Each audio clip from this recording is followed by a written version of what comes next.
How to repair database via phpMyAdmin in cPanel. Let's learn how to repair database.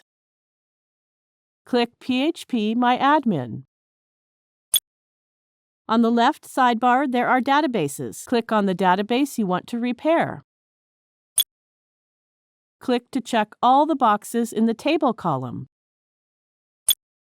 Now click on the drop-down list and select Repair Table.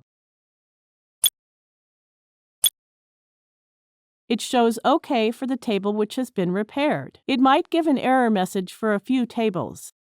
Now you know how to repair the database. Thank you for watching.